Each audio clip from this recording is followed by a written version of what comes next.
You ask Tiger to solve. This deals with linear equations with one unknown. The final result is W equals 17/11. Let's solve it step by step. Group all constants on the right side of the equation.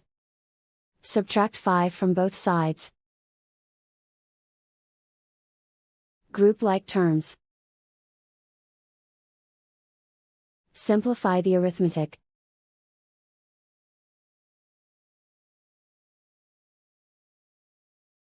Isolate the W. Divide both sides by -11.